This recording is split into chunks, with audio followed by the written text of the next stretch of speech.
Hey everyone, my name is David Rao and I'm the music teacher who blogs at makemomentsmatter.org. You can also find my ideas on Instagram, on Facebook, on Pinterest, Twitter, and a variety of other places when you search for my name, David Rao, or Make Moments Matter. This week is a little bit of a different week for me. Usually in these live videos I share all my kindergarten through 5th grade lessons for the week. I do a deep dive and share a little bit about one of those grade levels and talk you through the process and resources and everything that I use in my lessons that week. Well, I shared about all my kindergarten through 5th grade lessons in last week's video. I didn't finish that rotation. I'm still teaching those lessons. Well, I would be teaching those lessons, but actually my school's on this thing called a balanced calendar. So I start August 1st with students and I have students until the end of May.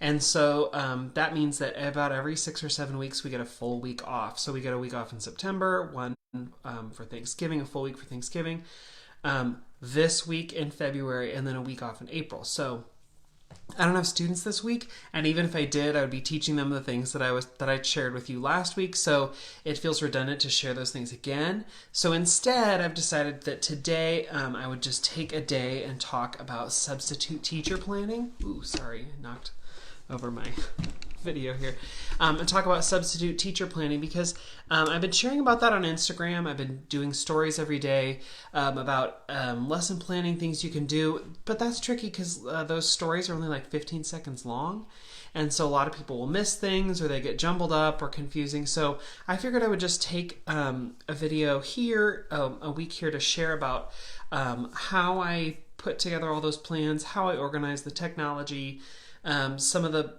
actual samples of the plans, and all that sort of stuff, because I feel like it's something that we all struggle with, even people who've been teaching a long time. And so why not talk about that and get some of those ideas and share some of those ideas. So that's my plan. Really quick, if you have any questions along the way, I have tried, all the things that I know I'm going to talk about, I have tried to track them down and put links on my links page. If you go to makemomentsmatter.org/video, you can find the links for the 2019-2020 Musical Mondays videos, and or you can just, if you're on Instagram, you can look at my LinkedIn profile, or if you're on Facebook, you can scroll down to the bottom of the caption for this video and there's a link that will take you there. And hopefully, if I'm able to find all of those things, I'll put links there. If there's one particular thing that you're like, hey, what was that? I will look it up and track it down and try and find that for you if I haven't already put that on the links page. Or you can always join my Facebook group, Every Moment Matters Music Education Community, and if you have questions, you can post them there, and it's fun to have a little dialogue there so that it's not just like, hey, I watch this video or I listen to this podcast or whatever and hear these ideas, but more like, let's have a community conversation and talk about this stuff. So that's Every Moment Matters Music Education Community. If you join that, we can chat and share more ideas as the week goes by. Okay, so before I get to substitute lesson plans, one more thing that I've been doing every week, I've been trying to talk about bulletin boards and give you one more idea for bulletin boards, because I feel like that's another thing that stresses people out, and it doesn't need to, but it's something that we're always sort of working on and always sort of in the back burner, I guess. But I wanted to share more ideas about bulletin boards and how you can use those to your advantage. One of the things that I learned in the first couple years of teaching was my admin, my school community, they don't know what I do in the classroom. They don't. They just, and it's not their fault. I've realized that it's my job to teach other teachers, to teach my students, to teach my faculty, to teach admin and parents and whoever comes in the building. It's my job to teach them what we do in music. There's one time where my principal was like, oh, wait, there are national standards for music education? I was like, yes. Well, I mean, that's not how I said it, but I wanted to be like, yes, of course. And why don't you know that? You're my principal. But it wasn't that she was being mean about it. She just didn't know. And so I always try and sneak in the national standards every year somewhere on my bulletin boards. I always try and share that out with the community. And this is one way that I do that. One year, our school theme was Soaring Higher. And everyone was encouraged to come up with a bulletin board or an idea or something to display, to show off soaring higher. And it was this very vague of like, airplane, eagle, I don't know. My school at that point were the Falcons, so a lot of people did like birds out in the hallway or whatever. Well, I decided to go for a hot air balloon theme. And so what I did was I took these fun hot air balloon clip arts, and on top of them I wrote the national standards in We Can format. So we improvise melodies, variations, and accompaniments. We play on instruments alone and with others. We sing alone and with others. We evaluate music and musical performances. So each one of these hot air balloons, it's like floating out on the wall, carries one of the things that we do in music and talks about one of those standards. And if you're like, that's cool, but I don't want to have to cut around those hot air balloons. I just want to print it and put it out there. I have another version that's sort of square with a little background. We read and notate music, and then at the bottom it has the focus word read. I had a lot of English language learners, so they encouraged us to pop out the main word as often as possible. We evaluate music and music performances, evaluate. And so at the bottom of the poster, it has that hook word, and then it has the sentence as well. So this is just one way I took our standards. I took the concepts and things that we were learning and put them out for parents to see. It was bright and colorful. Kids like to see them. Oh, and then because, of course, the header, right? So I don't know what got on these. So I found this little clip art of an airplane, and here's a little line coming out of the back of the airplane because it connects to these like banners, like maybe it's like a banner plane, so it's like soaring higher. These little flags holding the words. And of course I have another little airplane for soaring, one for higher, and then a couple little clouds that say like in music. So there's actually we are, I don't know where the we went, but so the whole thing, when it puts together, there's the airplane that says like we're soaring higher in music, and then the hot air balloons, and if I wanted I could do the square version, but all that to say, like, this is just basically like the I cans. This is the national standards, and I just put it out on fun clip art and made it more exciting. So that's in my Teachers Pay Teacher store if you want it, but take the idea and use that to your advantage. Also on the links page, I put a link. I did a blog post all about I can statements and how you can display this in fun ways. And so click that and find ways to share that information out with more people, because the more they know about what we actually do in our classrooms, the better we can advocate for what we do. Because if they don't know, like, oh, why do you want instruments? Well, we play instruments a lot. Oh, really? Like, the more that it's in their heads, like, we play, we move, we dance, we evaluate, we think critically, the more that we can do that, the more people will understand why what we do is so important. So that was just a fun hot air balloon version of it, and it matched with my school theme, but it's just a way to connect and help people understand what we do in the music room every day. Okay, so substitute teacher planning. Let's jump in. There's a lot to substitute teacher planning, and it's tricky. I like to say the substitute teacher pool is like a box of chocolates. You never know who you're going to get. Or, you never know if, like, you open up the box and there's nothing inside because the sub is canceled at the last second. Or you never know if, like, you're about to have some chocolate and then your admin is like, oh, wait, no, that's for the second grade team. You don't get that chocolate. You don't get that sub. So you never know what's going to happen with a substitute teacher. And so I personally take the idea of, like, well, plan for all contingencies. Just do whatever you can, plan lots of ideas, and it is frustrating because we put a lot of time and thought into these plans, and sometimes the sub just ignores them and does whatever. And I've also learned after many attempts at planning for subs, sometimes they're just going to do that, and you just have to, like, okay, well, I won't request that sub again, or or we'll have a chat about it, or whatever, or I'm not going to worry about it because I had to be at the doctor that day anyway, so whatever. But I make lots and lots of options for my subs so that then they get some choices, and I'll share about that in just a minute. I wanted to share a little bit about organization and planning and where do you get these resources, so that when we get into some of those actual lesson plans, we've covered some of the organizational things. So years ago, it was like when I was first starting to teaching, I was like, where do I get these ideas? I went on Pinterest, I went on YouTube, I went on Teachers Pay Teachers, I went all over, and I started gathering stuff. But then like, what do you do with that? Because in the moment when you need a sub, you don't want to have to like go searching through your hard drive, or wait, is it on the share drive, or is it on my external drive, or did I print it out, or like, is it in that folder? Where did I put that? So I eventually, after a couple years of doing this, bought a sub tub. Well, actually, here's what I bought. I'll show you. I bought this little box, right? This Sterlite container, and I thought like, great, that's gonna be so perfect. And I put in this little thing that said music sub ideas and extras. Perfect, right? But then I got to have more and more and more things and more ideas and more stuff, and then I had to upgrade. So then I got this huge box sub tub, and then I got so much stuff that I had to have 2 boxes. So this one is K1 and 2, and I have another box just like it for 3, 4, and 5. And these boxes are not like where I put the materials that I want subs to just take and go. This is where all of my resources go. And so I actually have the 2 big boxes plus the spillover box plus, there's digital stuff. But the whole point of it is so that when I need to pull sub resources, I have them already here. And I separate them into K1 and 2 and 3, 4, and 5 because I feel like there are some things that fit better for primary and some that fit better for secondary. And so I just sort of separate them out, even though some of the resources, like maybe a lesson you use for 2nd grade, you'd always use for 3rd grade. I don't know.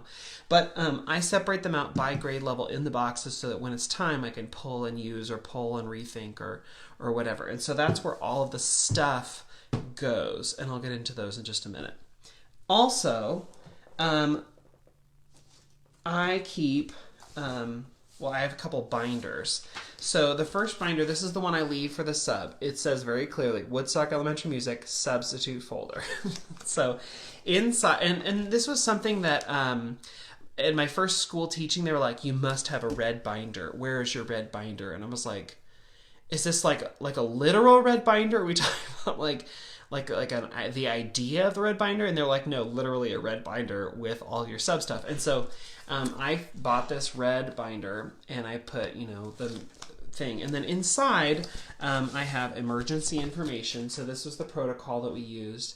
And it had lockdown, lockout, evacuate, shelter in case there was, in case we had an emergency. I wanted them to be able to do that. I used to write out a letter of like, if there's a fire, if there's a tornado, if there's whatever, do this, if there's whatever, do this. But I found out that the sub never read those, so I stopped doing that. But I put this in the front, and then in the back I have the obligatory, like, I don't know if your school does this, but like we're supposed to have construction paper green for everything's okay and red for not everything's okay.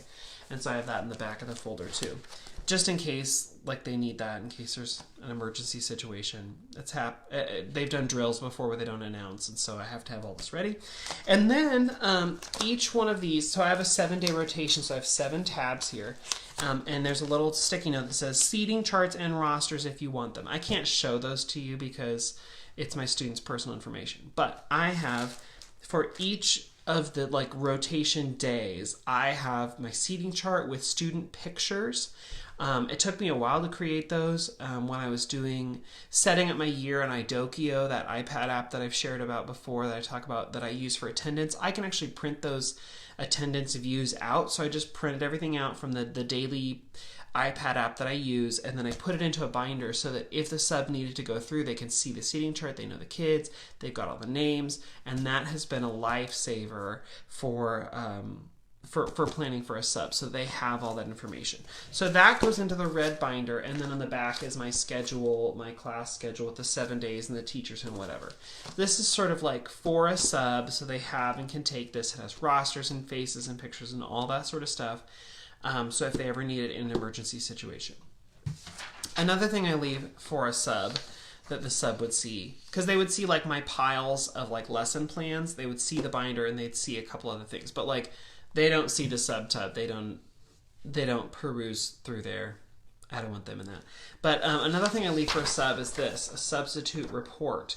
And this has been really interesting. It's gotten me a lot of great information. So what's on the report? It says, name of substitute and sub number in case I wanted to request them again, their email and phone number, and then it says, please just leave some quick notes about lesson plans. If you followed my plans, let me know what worked and what didn't. If you deviated from the plans, please let me know what you did instead. And then, so there's one little box for each grade level, and then it also says, next time I would appreciate the following. And it's good because sometimes I'll say, like, you didn't leave out the CD, or this went way slower than you thought it might, so we only got halfway through it, or whatever. But it's good to know that, just to like know where the kids are once they leave the room. Then on the back it says discipline or behavior issues, and it has a bunch of little boxes. So name, grade, teacher, and then disrespectful, didn't follow the rules, disruptive, off task, etc. So it's just a really quick way for a sub to leave that information so I can follow up later. And then it says, leave the names of any students and their teacher's name who were particularly helpful or should be rewarded, or use this space to leave any other notes. And then my favorite part, at the very bottom, it says, there's a little checkbox. I know all this is backwards because I'm using my FaceTime camera. I'm so sorry. But it says, a little checkbox that says, I am a, quote, music person, comfortable teaching musical content, singing, etc. And then a box, I am not a music person and prefer videos or worksheets. That just helps me plan for the next time that that person comes to my room, or if you're in a very small city school area where you get the same subs over and over and over, and you know, like you're gonna have this person again, it's good to have that data so then you can plan accordingly. So this substitute teacher report is free. It's in my Teachers Pay Teachers store, and it's, like I said, it just gives me data about what happened that day, and it gives the sub a way to give me more information. And sometimes they'll just write directly onto the plans I leave. That's great too. And in fact, I have a second binder. So this is a binder that only I see. I do not leave this for the sub. But when I first started collecting sub plans, I thought, I'll just take all the worksheets and I'll put them sort of in one place. Well, so that's what this binder was originally for. And so I have like some coloring sheets and some whatever, and then it ended up going into the sub tub instead. So I don't really use this for that. But I do have an entire huge part that says old sub plans. I keep all of my plans for as long as I've been teaching, because you never know when you're going to want to go back and steal that idea you had, or whether you're going to try something you've done but not for a couple of years and you want to remember, like, how did that go? And so if ever I leave plans, I keep them. So like this one is like plans that have been notated by the sub. Nope, didn't do that, did do this, technical difficulty, plan B worked, or whatever, borrowed something from someone else, like, who knows? Okay. Yeah. Oh, here's a great one. One of our amazing subs, Mrs. Epstein, she wrote down all the things. I love the video. I played it so that twice so that the kids had extra time to watch, or because they wanted to see again. They missed things the first time, or all according to plans left. All went well. I love that. I love hearing that from a sub. Class really enjoyed seeing the different versions of the song. Beyonce was the favorite. So like, it's fun to see some of those things given back to me with ideas, and so that's really nice to keep all of that so that so you can go back so the next time you do it. The other reason that I keep this is I'm on a 7-day rotation, so if I'm out one day in August, maybe the day that I miss that day is like day 2. Well, then if I miss again in like November, maybe the day I missed that time is day 4. That means I can take my lesson plans from August and just reuse them, because day 4 kids haven't seen those lessons, but day 2 kids have. So I keep all these lessons and I write what day of the rotation came that day when I was out, so that then if it's a class where I can just rinse and repeat, then I just rinse and repeat. So I'm not reusing the lesson. So I'm not making new lessons every single time, if that makes sense. Because if I have a 7-day rotation, I can use my first set of plans for each of those days in the rotation. And then if there's a time where like the first time I missed, it was a day 2, and then I miss again and it happens to be another day 2, well then I need to come up with new plans, if that makes sense. And so in the back, I also will make a little tally, and I'll say like sub plans lesson 1, set 1, and I'll write like day 7 and the date that I use those plans. And then like the next time I use those plans, day 3 in the rotation, I used on 10/15/2019 or whatever, so that I can go through and just quickly remember what I did. Okay, let me get a couple comments and questions here before I move on. Work smarter, not harder. Yes, that's what I'm trying to do by saving these plans.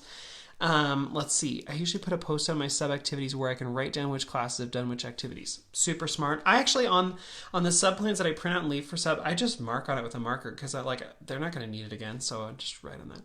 I have made my sub plans like the emergency flip charts you see by doors in a classroom. All the sub basics are there, as well as favorite singing games. Totally stole the idea from Pinterest. That's a cool idea. I'm going to have to check more into that.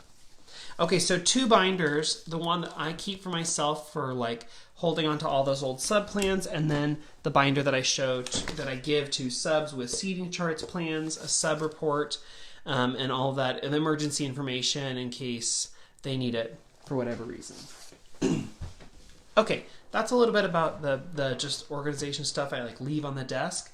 Let me crack open one of these tubs. I'm going to start with K12 and just share a few things out of here and sort of how I plan all this stuff. Oh, yeah, one more thing. So on the top of, well, like a lot of times on my plans, I'll leave like a YouTube video link that they would watch, and then then the group can talk about, or you can evaluate, or there's a worksheet companion with it, or whatever. You never know with technology, so sometimes I'll have a DVD, sometimes I'll have a video on YouTube, sometimes I'll do CDs or whatever, depending on what you have in your classroom. I am able to leave my teacher my teacher laptop for the sub. I sign out of it. It's not my account or anything that they see, but there's a laptop there for them to use. I've not always had that option. Sometimes there are desktops that subs can use, sometimes not. Sometimes a sub has their own laptop. I mean, every district is different, right? I'm lucky that I can leave my teacher laptop there. And so what I do is if I ever have a YouTube video that I want them to show, I put that in the notes, and then I write on the top of the notes and I highlight it. There is a digital copy of these notes on the sub teacher flash drive. And so here in a little Ziploc bag, it says substitute teacher flash drive. And then the flash drive they can just plug into my computer, because I tried one time like making a Word document with all these links and cool stuff and like emailing it to that person. It didn't make it, or they had troubles downloading, or I don't know. So I just put it on a flash drive, and on the flash drive I also have backup copies of any of the worksheets that I'm leaving. I have, if there are digital presentations I want them to do, they're on the flash drive. Basically anything that's digital that I think that would help the sub, I put on the flash drive and I leave right on top of the binder for them to use. So that's been super helpful. Like I said, and then if they have a digital copy of the Word document where you wrote out all their notes, if you put the like YouTube link there, then they can click it on the digital copy and it'll just take them to YouTube, instead of them having to like try and type it into a browser while the class like implodes, right? So leaving that digital copy has been really, really great for most of my subs, and so I try and do that as much as I can. Let's see. So sub flash drive. I'm going to set that aside and not lose that. Then if I have like piles of stuff that I want the sub to do, I have little post-its that I put on each one. K, 1, 2 is somewhere, but it's on each pile so they can just grab and do and put back, or grab and do it. So they're not like sifting through, sorting through. There's not a lot of time for subs. They gotta get right to it. So I want them to not have any trouble finding stuff. So I'm constantly going back and like looking through sub plans, like, did I make sure that I was clear about where that was? And I always try and put like, if they need markers are on the brown wooden shelves near the door, second shelf or whatever, and hopefully they're there, because I want them to be able to find stuff. Because some of the times I feel like if a sub has to like wander around the room looking for resources for more than like 10 seconds, they'll just ditch it and change to whatever they want to do instead. So I try and make it really clear for them. Like I put a post-it on it, or I put the flash drive, or try and make, like I highlight things so they can find stuff easily, so that they, when they're pressed in the moment and they have a class waiting, that they're not stressed out trying to find stuff, if that makes sense. Okay, so I'm going to go through my K1 2 box, and I'm going to share some of my like backup stuff and then some of my lesson ideas, and I'll do the same for 3, 4, and 5. We are doing great with time. So, like I said at the beginning of the video, whenever I leave plans for a sub, I leave like option 1, option 2, option 3, option 4, option 5, because I want them to like, I want them to engage with something musical, and I want them to teach to the students. But I know that some people, like, they don't want to sing, or they don't want to pull out an instrument, or if they'll read a book but they won't sing along with it, or like every sub is different. And as much as I want to say like, well, if they're not going to sing, then don't hire them. Well, like, but yeah, but I need to be gone sometimes. So like I gotta go to the dentist. So like if I keep saying like, well, if they're not gonna sing, don't hire them, then maybe they won't have a sub for my class, and then that puts pressure on my teammates. So anyway, if the sub doesn't want to sing, fine. Then I have backup number 2, 3, 4, and 5, so that they have options when we go. So a couple of those options. I love leaving books for subs, because there are some subs who are like, I don't really want to teach music, but I'll read a book, sure. So like, I'm a Little Teapot. There are a lot of fun like song books you can leave. This is an Isa Trapani book. Twinkle Twinkle Little Star. I love this version of it. This is by Jane Cabrera. It's a really fun version of it, because it involves little animal families. It's the cutest little book. Anyway, okay, so there's Twinkle Twinkle Little Star. I'm a Little Teapot. Let's see. Oh, obviously Baby Shark, right? Because you got to leave that one. So there are some really fun books that you can leave that are just based on songs. In fact, on the links page, I put a link to. I have an Amazon like ideas list where I can just, if I find a book that's new, I can just plug it there and put it in on that huge list. And there's a whole list of books based on songs that you can check out if you're interested. You don't have to buy them on Amazon. You can go buy them from a discount book website or whatever, or find them at your library, or I mean, you can get them anywhere. But the nice thing about Amazon is almost every book in like the history of books is listed on Amazon, so I can at least link it to the listing. So then, if you want to go look at the ISBN, or if you want to pull up more information about the author, you can do that on Amazon. So you don't have to buy on Amazon if you don't want, but you can if you do.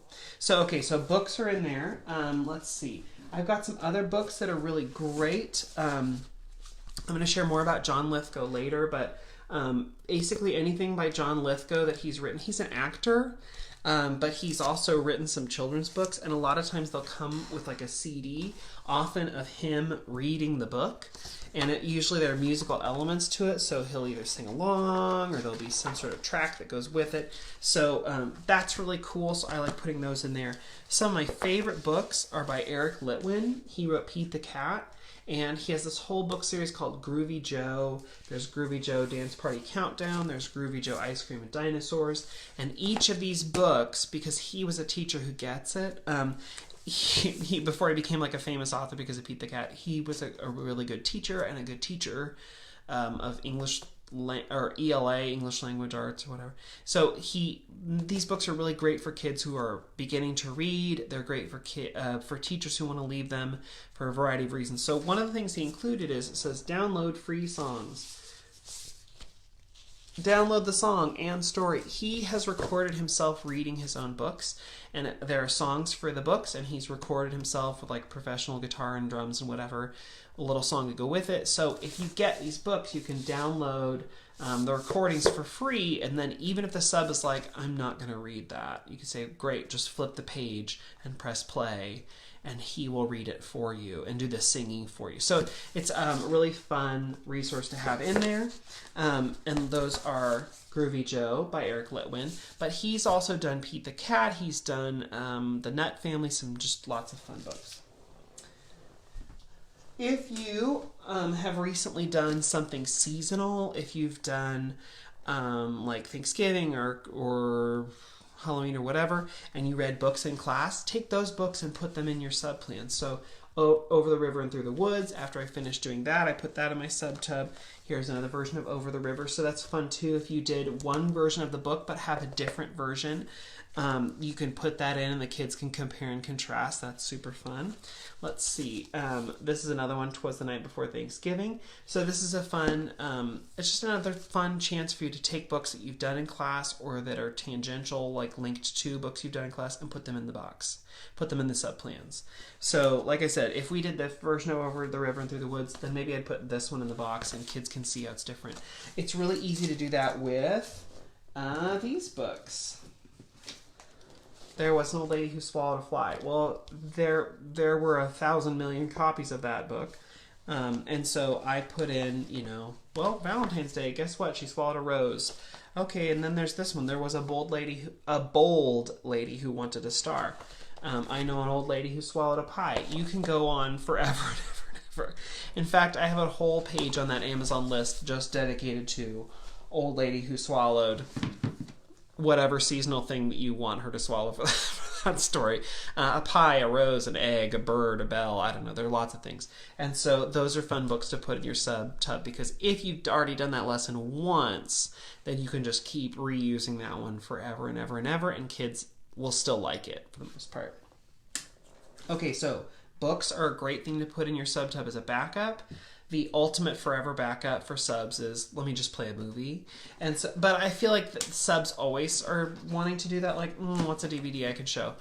Not all subs. I've got some really good subs who actually want to do lessons, but there are some subs who just want to do that. So in my K1 and 2 box, I have some backup DVD options. And again, DVDs are nice because then they can like roll in the TV from the library, or they can borrow a laptop or whatever and play them. So Sesame Street Sings. These are so cheapo at Walmart, but like kids generally like them, and for the most part they're pretty good songs because they're like educational and they're fun and they're PBS. So I have that as an option that's like, don't play the whole thing, but play part of it, whatever. Another great one a la PBS is this, Reading Rainbow, Music Everywhere. So this is Reading Rainbow, the TV shows where they pull out lessons that are musical. So they've got Zin Zin Violin and they've got Hip Cat. So they're two really fun books, but they have like along with it. So with Hip Cat, they also talk about improvisation, music, literature, art, and dance.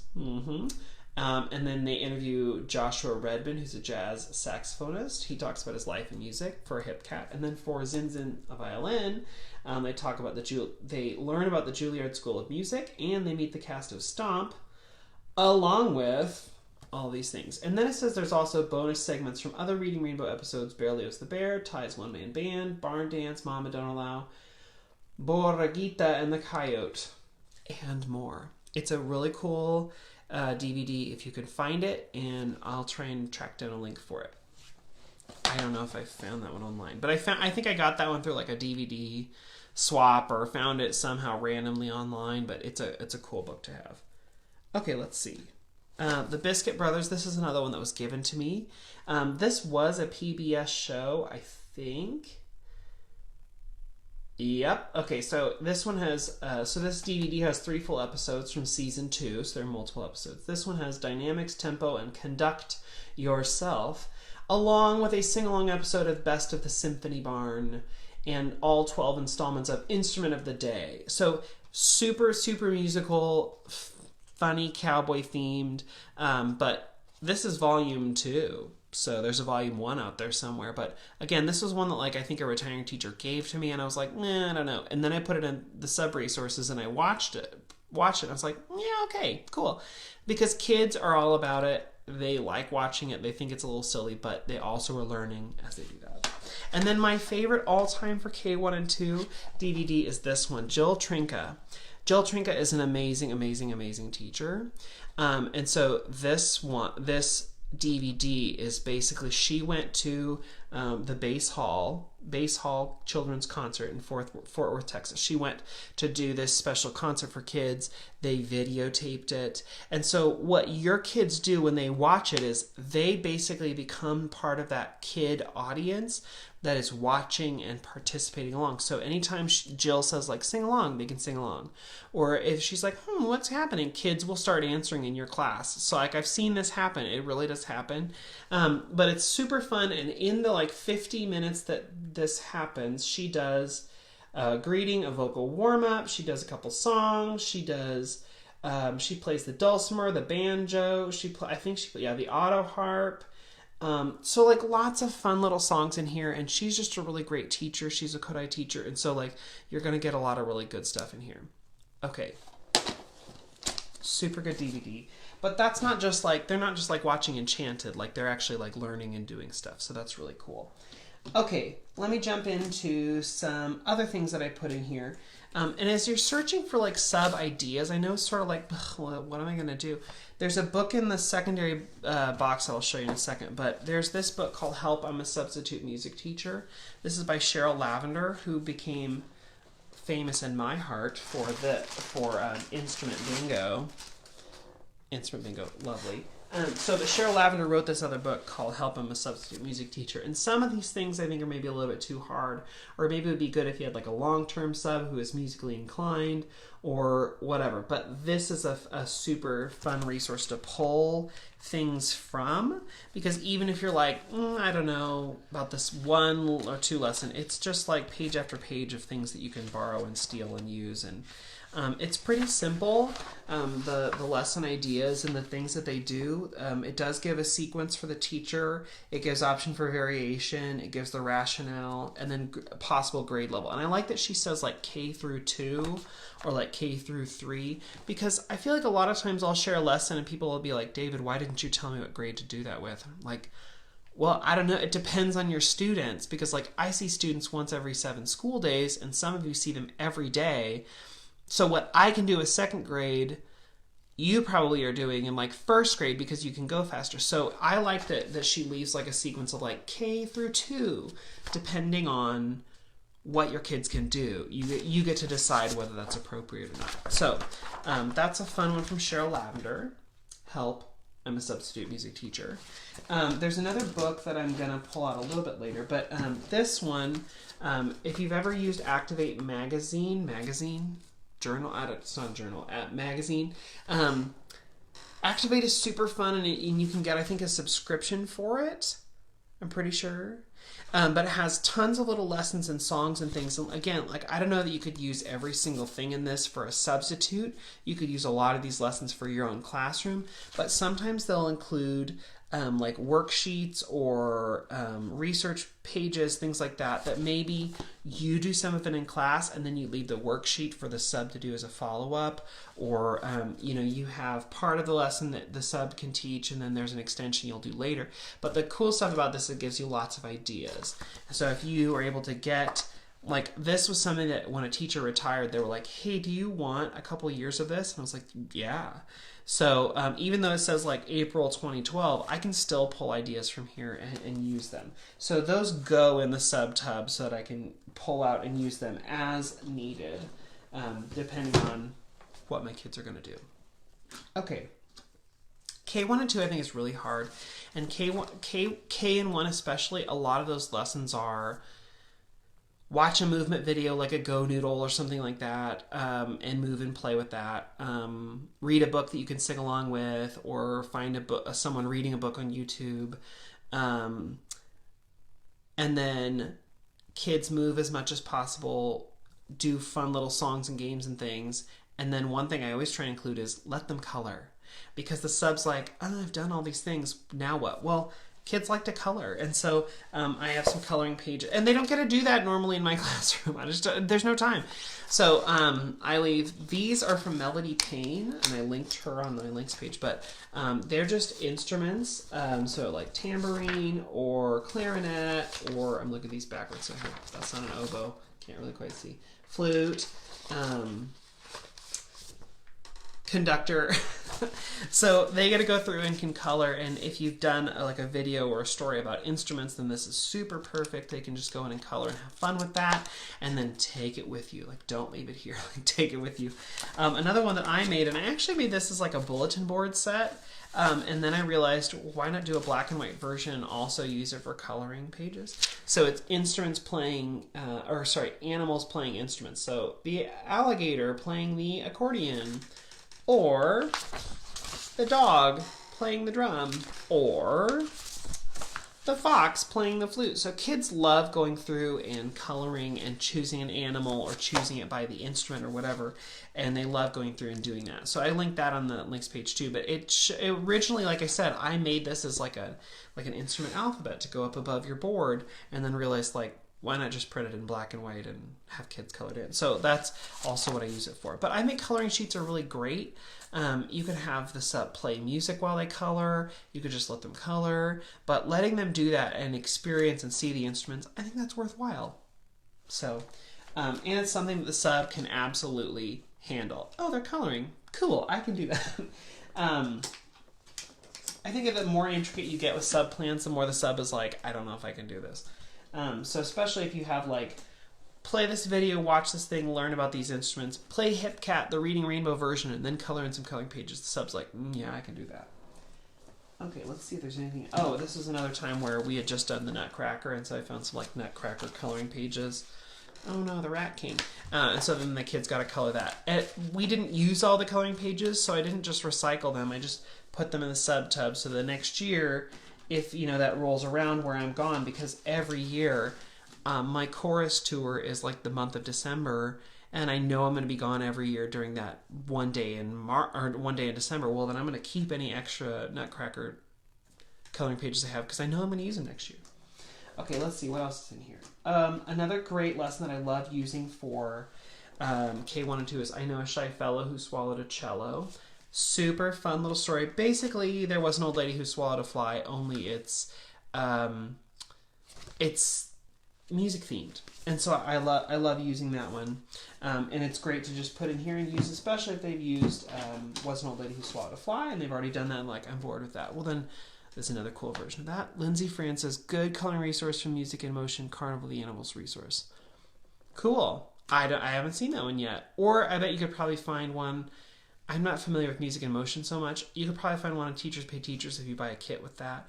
That's why I got the one from Melody Payne. I think she has one that's like orchestral instruments, and then another one for folk instruments, and another one for some other kind. So I just bought the bundle, and now I have all those coloring sheets to use for whatever.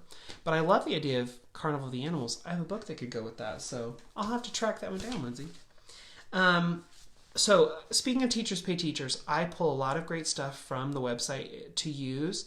And so one of my favorites recently from Aileen Miracle, she has this in like her Singing with the Sub or something substitute. If you go to her store, Aileen Miracle, Mrs. Miracle's Music Room, and you look up her substitute teacher stuff, you'll find lots of great things. But I love her little statues lesson, and this is in one of her bundles. But the fun thing is that it has the objectives, the standards, the materials, and then a nice easy checklist process for the substitute to do. So basically, I think it's like music, and then once the music stops, they have to make a statue, so you show them the statue to make. And then there are lots of things, and then the kids, there's a worksheet where they can make their own statues. That's super fun. My last sub who did this took pictures during the lesson and sent them to me of the kids and the statues they created. Hilarious. And the great thing is that then that's a chance for kids to improvise and create. They're moving. They're listening to music. There are so many things that hits, and it's just a super great lesson. That's from Aileen Miracle. Let's see. Let me keep going here. Oh, another one from Aileen Miracle, my favorite piece of music. This one has like music that they listen to, and then they get to describe which one is their favorite thing and why. This is great if you have to incorporate writing standards in there.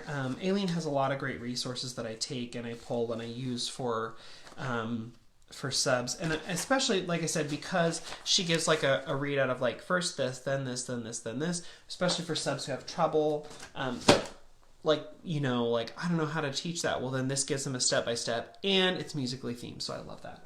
Let's see. Let me pause second grade here. So, and the other thing is I have these they're in hanging folders in my sub tub, so I can just pull out, whoop, whoop, whoop. Oh, yep, not going to use that. Going to use that? I don't know, maybe going to use it. Let's see. Oh, this is another one. In second grade, I like doing Carnival of the Animals for second grade, so I actually mix a couple things in. Sarah Bybee has a really fantastic PowerPoint that I use as sort of a preview that goes through each of the animals, and it gives so much history and context and backstory. And I don't think I put that on the links page, but I will. And then Aileen Miracle has some fun worksheet backup things where they can sort of draw as they're listening if you just wanted them to listen and go through. So it's like active listening, like as they're listening, they're coloring in. Corey Bloom also has some cool listening worksheets. But I found, so this DVD has Peter and the Wolf and Carnival of the Animals on it. So I leave this with that in case the sub wants to, use the CD version. But you can pull any CD version you want or anything like that. Let's see. Oh, and then there's also a Bugs Bunny version of Carnival of the Animals that leads them through all of them. So you can put, that's on YouTube, I'm pretty sure, but you can put links to that if you want. So for a lesson, I'll have sort of all that smushed together. I'll have Sarah Bybee's PowerPoint as sort of a preview, and then I'll have them watch the Bugs Bunny, and then if there's time afterwards, I'll have them color and listen on Aileen stuff, and using all of that in tandem, it gives you a really great lesson. Okay, I don't know where my physical copy of Zin Zin Zin Violin is, but I shared about that. It was on the Reading Rainbow DVD, but there's also these fun companion worksheets. These are from Pitch Publications on Teachers Pay Teachers, Shelley Tomich, and it goes through and talks about each instrument, if you've ever read Zin Zin Zin, a violin. And then she has some fun worksheets that I have as backups here, so instrument matching, more coloring for kids, but, oh, where's my copy? Oh, it's right here. This is another great book, and like I said, you could leave it as a Reading Rainbow for the younger kids. You could have the book here for the older kids, but her worksheets as like a companion for this are really great, because then the sub can, let's set this down, the sub can show off some of the backstory stuff, like the instruments and the groupings and things, and give a little bit more context, more than just like, let me read this book and be done. Like this gives them more things to work with, and the worksheets are a great follow-up. Okay, second grade. Ooh. So those are like a whole slew of things, right? Like you could do this, or you could do this, or you could do this, or I found this book and then I found this worksheet on Teachers Pay Teachers, or I found this one thing and then I'm going to add this other thing. That's basically how all my sub plans work. And then I always have a backup of, and if all else fails, they can do coloring. And if all else fails, there's this other thing. And if all else fails, there's this option, because things seem to always fail for subs. So it's good to have, if all else fails, backup plans, because probably they'll need them. Okay, so let me do 3, 4, and 5 really quick and go through. Let's see. So again, I like using books, and I like using them even for 3, 4, and 5. So some books that I would use for 3 and 4. John Lithgow, I talked about him earlier, The Remarkable Farkle McBride. This is a fun book about a kid who wants to play an instrument and then decides he doesn't want to play it, and so he throws it out. And then, yeah, I want to play this. Oh, yeah, I don't want to play this. I want to play it. Yeah, I don't want to play this. And so let's see, my favorite image here. Oh, yeah, so like he doesn't want to play the flute, so he throws it in the lake. Or, oh, here it is. Let's see. Yeah, he doesn't want to play the trombone, so he throws it in the trash. So this is a fun book, and the cool thing is there is a DVD or a CD of John Lithgow reading it. So you can have the original author read the book while the sub just flips through the pages. And then there's a follow-up set of worksheets that I downloaded, again, from Shelley Tomich at Pitch Publications. I think she has a whole line of them called like Subtub Stuffers, and I love them. Anyway, so again, matching, and there's coloring as like a backup. And then there's another worksheet that says like, there's coloring, choose your favorite, and then it says, if I change my mind about which instrument I wanted to play, I wouldn't trash it. Instead, I would. And so there's a little bit of writing in there that I think was really great. Let's see. Okay, so there's all that stuff. There's for Remarkable Farkle McBride. The Farewell Symphony is a little long and maybe a little slow for kids, but I have left this before and it actually went over pretty well. So I put this in there, and then I think I got a set of follow-up worksheets from Lindsay Jervis. She has a whole set of like children's literature worksheets and things. Another fun one is by Lemony Snicket, The Composer is Dead. That's a really great one. And again, introducing kids to the instruments of the orchestra. So that's a super great one. Again, with Lemony Snicket actually reading the book, which is fun. Let's see on Instagram. My school expects the sub to teach what I teach, and they don't know music. It's ridiculous. Right. So I always leave music-themed things and give them options of what they can do. Oh, here are the fun backup worksheets for Farewell Symphony from Lindsay Jervis. Really good stuff. Okay, those are follow-up worksheets and things you can put in there. 4th and 5th grade, I get into more more of comparing and contrasting and trying and doing, and so a lot of more of examples of things. Let's see if I have... my school district bought, here it is, Making Music, the textbook series. And so along with that comes new activities for the substitute teacher. Another book, sort of like the one I shared earlier. A lot of worksheets, a lot of like evaluating music or comparing, contrasting different kinds, or trying to catch themes in music, or listening to ballads and trying to get the story and all of that. And so I love these for a couple reasons. One, it's free and the district bought it. So like if a lesson flops, they'll be like, well, you bought the curriculum. But what I really like is that it leaves sub-plans the way a sub expects to see sub-plans. So if a substitute teacher goes into like 2nd grade, they are used to looking at this and seeing like the standards and then the background, teaching strategies, vocabulary words, and different ways to differentiate the activity. They are used to seeing this exact thing from the textbook series. And so I love using these because they, even if they're like, I'm not a music person, this gives them all the exact same things that they are already seeing. And so they know how to read this and extrapolate, if that makes sense. So there are a lot of fun lessons in here, like we did like Deep in the Heart of Texas, or a lot of times I'll use the patriotic songs, like 50 Nifty United States, God Bless the USA, America the Beautiful. Pair those with some books and you've got some really stellar lessons.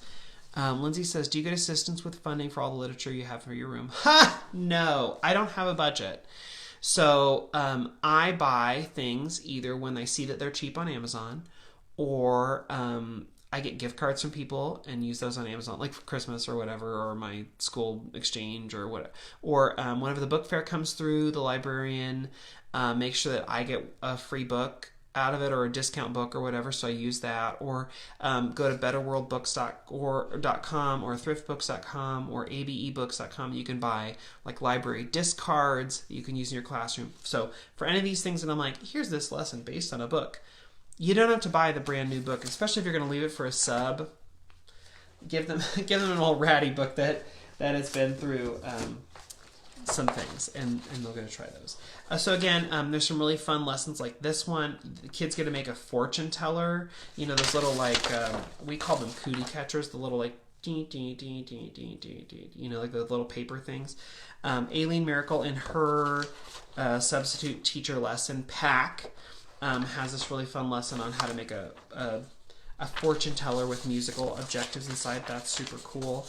My kids, when we're learning the note neighborhood, there's a set of worksheets that go along with that I made because, you know, when I was making the note neighborhood, I was like, well, I want a way to assess them. So I have a whole set of worksheets that go along with that because they already are learning like note value, and they're learning how notes go together. So there's like composition or note reading, things like that they can then take and add more. The sub can sort of say like, and for each of the note neighborhood ones, there's like a PowerPoint that goes with it that explains the lesson. So even if the sub doesn't know anything about note value, they can click through the PowerPoint and it basically, it talks right to the kids, but it gives them that information so that they're not like, I don't know how to read music.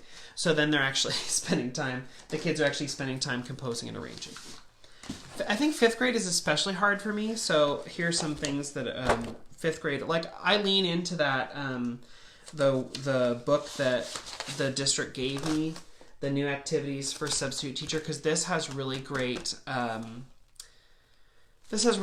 for 5th grade with the comparing and the contrasting and the critical thinking and the extra worksheets, and it comes with a CD, so if they're ever going to listen to music, they can actually listen to it here. So that's nice. And that's sort of given to me by the district, so I lean into that. I like using let's see.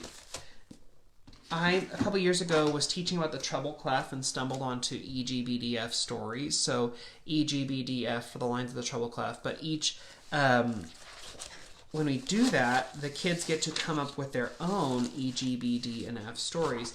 And so what they're going to do is they're going to make a little sentence instead of just every good boy does fine, which all your piano kids will do. Let the kids come up with a new story with those letters. And so I have a place for them to draw a picture and make a story. They can work in pairs or trios. But in this kit, there are like all these little resources you can have. So one of the things that I made for kids was, because kids will get to like every, and I'm like, why every? What other word can you put there? And they're like, I don't know. So I have a whole list of all verbs that are E, G, B, D, and F verbs. So explode, giggle, beckon, develop, float, flitter, all sorts of things. Nouns, E, G, B, D, and F nouns. It's like a word bank for kids to pull from. Eagles, girls, balls, baggage, dishwasher, flag, flute, football, and then descriptive words. So instead of every good boy, you could be like, why not effortless green baboons, delete firework. I don't know, like but the word bank helps them be a little more interesting. So what I have my kids do then is they can use that word bank, they can use the words on their own, they come up with their own story, and then they have to add a picture and a little story. So I have an example here that the sub can read or show to kids, and the example is electric gorillas beat down flowers, and so there's a picture and then the full story. I've got another example here about elderly grandmas bake delicious food, but it's like an example for kids. So then what's really fun when I'm done, you can either put on a bulletin board, you can have the kids keep them. If they're good, we bind them up, and then I give a copy to each homeroom teacher and put one in the library. So the last class that did this, enchanted goldfish bake donuts fantastically. Evil green beans bake that, okay, that's maybe 2 words. Evil green beans bake destructive fries. Edgy grandpa's briefly dry fruit. I mean, you never know. So it's fun, and it's related to the content, and it's easy for kiddos to do.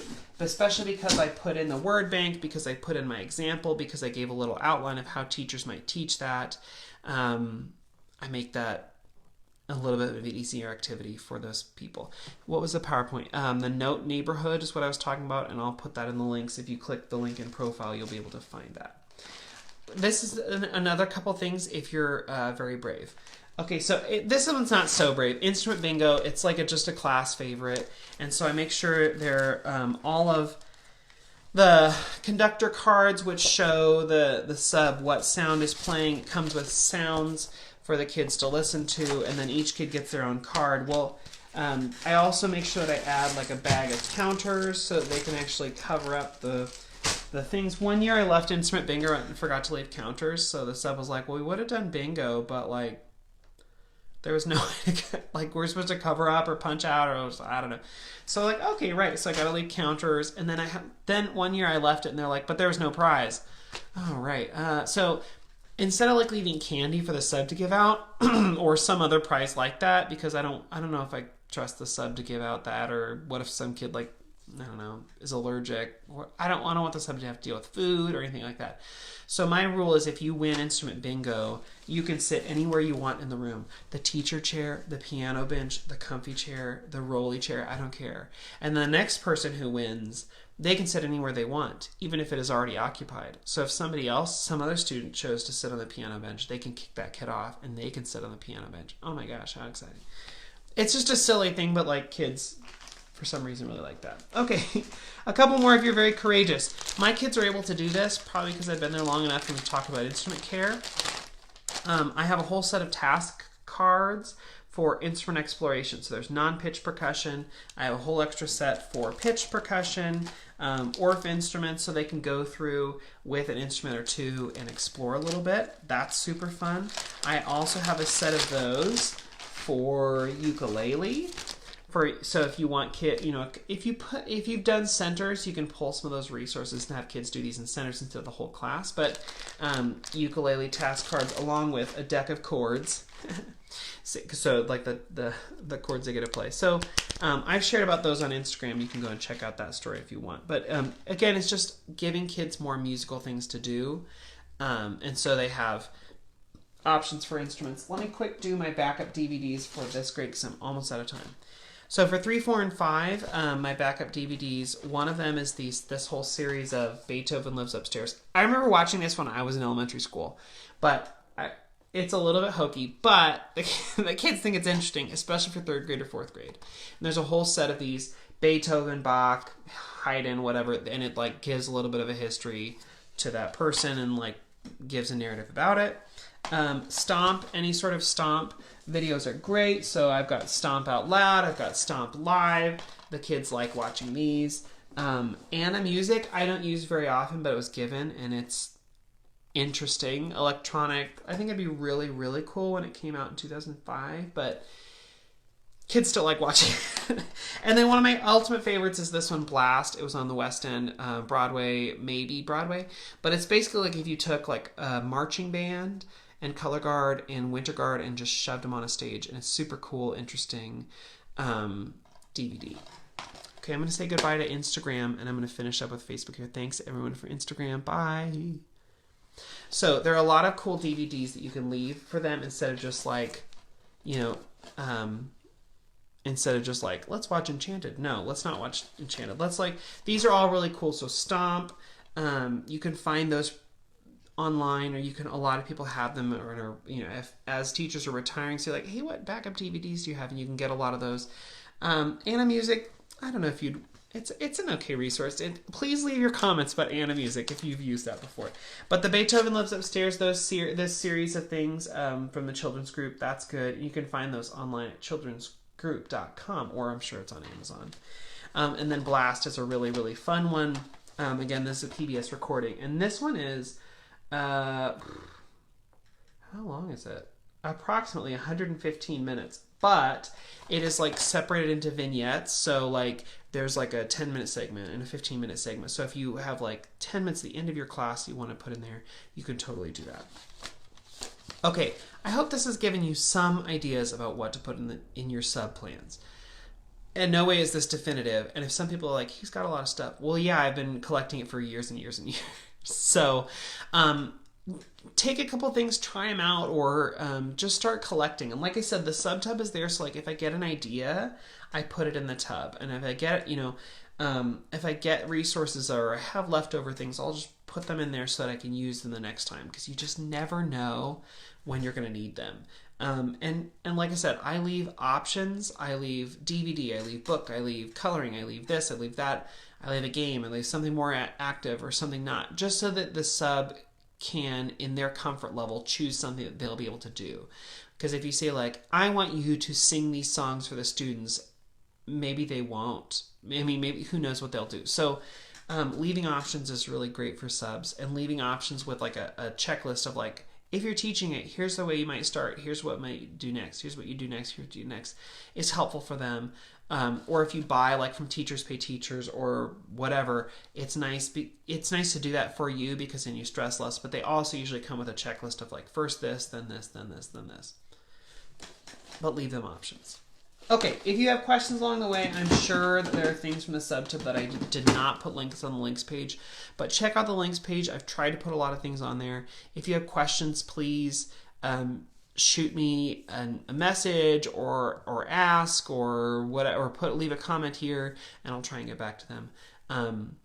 Okay, that's a lot of stuff. I'll cycle back, but thanks so much, everyone. Have a great night, and good luck planning for the next time you have a sub.